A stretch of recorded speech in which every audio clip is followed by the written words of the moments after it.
Shocking! Ukraine's armed forces unleash a ferocious counteroffensive.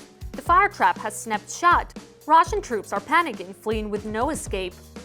The front line is now a ruthless meat grinder for the occupiers. Hundreds of aircraft are set to obliterate the enemy. Allies are funding the mass extermination of Russian forces. Urgent! Belgorod is begging Putin to stop striking Kyiv. The boomerang of revenge strikes back. Emergency evacuation of children, water drained from hidden systems, communications cut, and a total blackout. Russia now knows what survival truly means. Meanwhile, Putin is scheming an attack on NATO. The dictator's hunger grows unchecked unless someone finally shuts him up. Europe is bracing itself for the storm. The world stage is slipping upside down. Let's talk about it. Hello, this is Ukraine Today with the latest updates. The snare has slammed shut on Russian forces.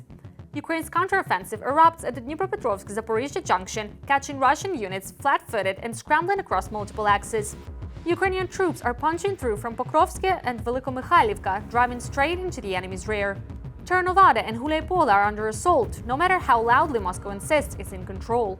Russian outlets rush to spin the narrative, pointing fingers at fog and drones, while quietly admitting that Ukrainian forces are already inside Chernovada, where brutal fighting is underway. Ukrainian command, meanwhile, said that the occupiers have been pushed out of Chernovada, with Podorozhny liberated as well. Moscow is scrambling to shift reserves, but the message is unmistakable. The tide is turning. Russian propagandists are flooding social media with doctored battlefield maps, trying to pass off isolated infiltration attempts as so-called territorial gains. A familiar trick, redraw reality, declare victory. According to Vladislav Volodymyr, spokesperson for Ukraine's Southern Defense Forces, a comparison between the maps pushed by Russian propaganda and the official data from Ukraine's general staff reveals glaring differences. Moscow claims its troops have nearly reached Pokrovsk in the Dnipropetrovsk region, but the real situation on the ground flatly contradicts those fantasies. Volodymyr explained that Russian forces carry out small-scale infiltration attempts, brief incursions that are later sold to the public as the capture of settlements. As an example, he pointed to Russia's claims about having taken Chernovada, despite the actual line of contact being at least 10 to 15 kilometers away. They were there for only a few hours, after which they were destroyed by our military. Volodymyr stressed that Russia is deliberately drawing a distorted line of contact using fake maps to retroactively justify its own false statements in imaginary victories. For our part, we are indeed conducting reconnaissance and search operations, up to 24 every day, to detect their infiltration and sabotage groups. We have carried out clearings everywhere. Hundreds of aircraft to be delivered. President Volodymyr Zelenskyy stated that Ukraine has received confirmation from its partners regarding the transfer of 250 combat aircraft as part of a new aviation coalition. According to him, this will be one of the largest decisions made by international allies in the area of defense support. Zelenskyy emphasized that the agreements cover not only the transfer of aircraft, but also the training of Ukrainian pilots, technical support, and the creation of infrastructure for service in modern aviation. Some partners have already identified specific aircraft models that could be delivered, but details are not being disclosed for security reasons. According to military experts, such a support package could significantly strengthen Ukraine's air defense and change the situation in the air. At the same time, the implementation of the program will be gradual, as it requires time to train personnel and adapt the equipment. The president stressed that the first deliveries could begin in the near future, while the full implementation of the initiative will take place in several stages. Deadly firepower from France. A key partner is preparing to deliver a new batch of Mirage 2000 fighter jets to Ukraine, along with anti-ballistic missiles and AASM Hammer-guided bombs, a package designed not for show but for impact. Ukraine is interested in further deliveries of SAMP/T, Mistral, and Krotel systems, as well as ammunition for them. We proposed working together to improve SAMP/T to more effectively counter ballistic threats. The defense chief added that cooperation is also underway to supply and accelerate the production of Astra missiles because speed matters when threats move fast. We also separately discussed the provision of long-range strike capabilities, in particular Scout missiles, and focused on the joint development of innovative electronic warfare systems. France will also provide Ukraine with an additional radar for the SAMP/T surface-to-air missile system for the period while one of the existing units is undergoing repairs.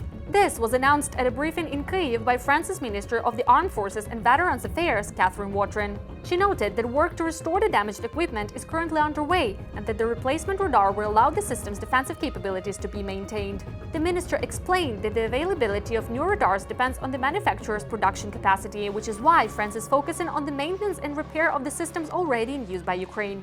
Volodymyr also assured that the French side is cooperating with MBDA on the supply of missiles for the SAMPT system. According to her, the manufacturer managed to double missile production between 2024 and 2025. The minister emphasized the need to further expand production capacity and confirmed that work in this direction is ongoing. Breaking from the heart of Russia, a bombshell rattles Belgorod. The governor is raising the alarm, begging Moscow to stop hitting Kyiv and other Ukrainian cities, because the retaliation hits instantly and painfully. Air defenses are failing, there's no protection, the region is abandoned. Russian media outlet Kremlovskaya Tabakirka reports this, citing their own sources. Vyacheslav Vladimirovich stated that he had repeatedly requested Moscow to strengthen the Belgorod region's air defenses. He was told that this was currently impossible. Besides, defending Belgorod is difficult. Enemy territory is too close. Then, in a fit of anger, he said, "Let them first give us air defenses and then bomb Ukraine. They've abandoned us, they can't protect us, and for every strike on Kyiv or other enemy cities, we get backfired. They can't protect the people of Belgorod, so they shouldn't bomb anyone." It was unpleasant to hear that.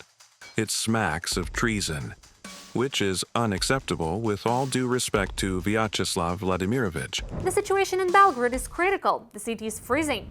Heating points are now running 24/7. Authorities are urging parents to either leave their children in city care or send students to Crimea. Evacuation has officially begun. If you have school-aged children, you submit your requests, as in 2024 to 2025, to the administration of Belgorod City, and we send children to other regions, those already familiar, like the Republic of Crimea, and nearby regions. We are now coordinating with the governors. The chaos in Belgorod began on February 7th, when Russia desperately tried to spin the story, claiming Ukrainian forces were recklessly attacking. Targeted were the Belgorod power substation and Luch TPP.